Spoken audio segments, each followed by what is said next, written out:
আসসালামু আলাইকুম প্রিয় বন্ধুগণ। আপনারা নিশ্চয়ই জানেন যে ইরানে ভয়াবহ বিস্ফোরণের পেছনে আদতে কী ছিল সেটি নিয়ে বিশ্ব গণমাধ্যমে নানান কথা ছড়িয়ে পড়েছে। তবে ইরানের মেহের নিউজ বরাতে জানা যায় ইরানে দুটি পৃথক গ্যাস লিকেজ বিস্ফোরণে 5 জন নিহত হয়েছে।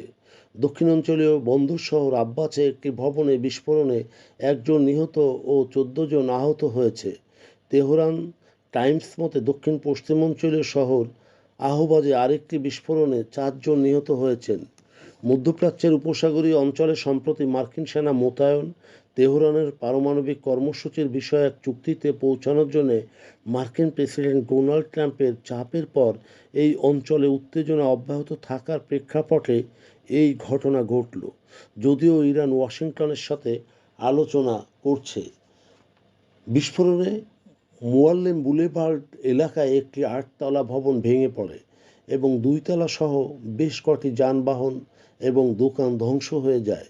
তবে আধা সরকারি সংবাদ সংস্থা তাসনিম সোশ্যাল মিডিয়ার প্রতিবেদন অস্বীকার করেছে যে বিস্ফোরণে বিপ্লবী গার্ড কর্পস অর্থাৎ আইআরজিসি এর একজন নৌ কমান্ডোকে লক্ষ্যবস্তু করা হয়েছিল। অর্থাৎ ইরানের আভ্যন্তরীণ এই বিস্ফোরণ নানা বিতর্ক প্রকাশ পেয়েছে। এদিকে ট্রাম্প বলেন, দুই দেশের মধ্যে উত্তেজনা অব্যাহত থাকায় ইরান আমাদের সাথে কথা বলছে, বিস্তারিত কিছু জানাননি। ফক্স নিউজকে ট্রাম্প বলেন, ওয়াশিংটন উপসাগরীয় অঞ্চলে তার মিত্রদের সাথে তার পরিকল্পনা ভাগ করে নিতে পারে না। আমরা দেখব আমরা কিছু করতে পারি কিনা, না হলে দেখব কি হয়।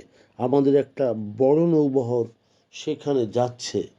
বুধবার ট্রাম্প বলেন, তাদের পারমাণবিক কর্মসূচির বিষয়ে একটি চুক্তিতে পৌঁছানোর সময় ফুরিয়ে আসছে, যা ইরান শান্তিপূর্ণ বলে দাবি করে, এবং পরে বলেন যে সামরিক পদক্ষেপ এড়াতে বিক্ষোভকারীদের হত্যা বন্ধ করতে হবে।